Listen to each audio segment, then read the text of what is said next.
और ventricular tachycardia के कुछ इंपॉर्टेंट फीचर्स हैं, इस सभी को पता होने चाहिए जिन्होंने एग्ज़ाम की प्रिपरेशन करनी है। जैसे कि अगर पेशेंट को वेंट्रिकुलर टैकीकार्डिया हुआ है, तो सबसे पहले हम पेशेंट की जैसे पल्स चेक करते हैं।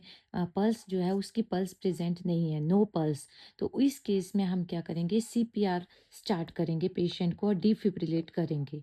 ए पर हम कब करते हैं, जब वेंट्रिकुलर टैकीकार्डिया हुआ है और पल्स अब्सेंट है, तो हम डिफिब्रिलेशन और सीपीआर स्टार्ट करते हैं।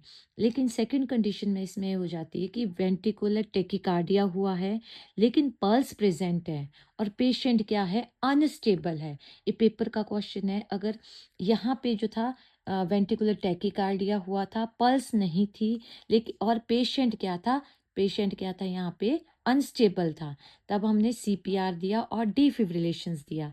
लेकिन यहाँ पे सेकंड बोल रहा है कि वेंट्रिकुलर टैकीकार्डिया हुआ है, पल्स भी प्रेजेंट है, लेकिन फिर भी पेशेंट को अनस्टेबल है। पेशेंट को जैसे कि उसका बीपी कम हो रहा है, उसको कंफ्यूजन हो रही है, तो इस केस में हम सिंक्रोनाइज कार्डियोवर्जन देते हैं।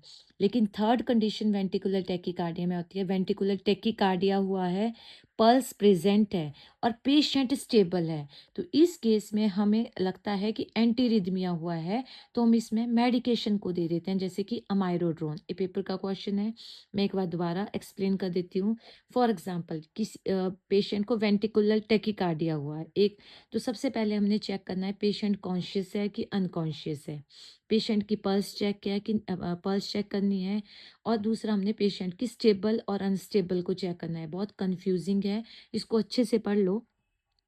अगर वेंट्रिकुलर टेकिकार्डिया पेशेंट को हुआ है, पल्स उसमें प्रेजेंट है, लेकिन साथ में पेशेंट स्टेबल है, तो हम इसमें जो है, हम सिंपल इसको एंटीरिदमिक मेडिकेशन से भी पेशेंट का ट्रीटेबल है।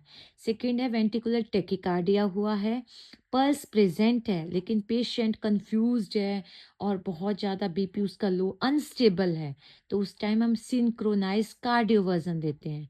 लेकिन वेंट्रिकुलर टेकिकार्डिया है, पल्स बिल्कुल भी नहीं है, तो हम सीपीआर और डिफिब्रिलेशन देते हैं। एक एग्जाम का बहुत इंपॉर्टेंट क्वेश्चन है, स्टेबल पेशेंट में क्या करेंगे, अनस्टेबल में क्या करेंगे, पल्स प्रेजेंट है तब क्या करेंगे, पल्स अब्सेंट है तो क्या करेंगे। Thank you.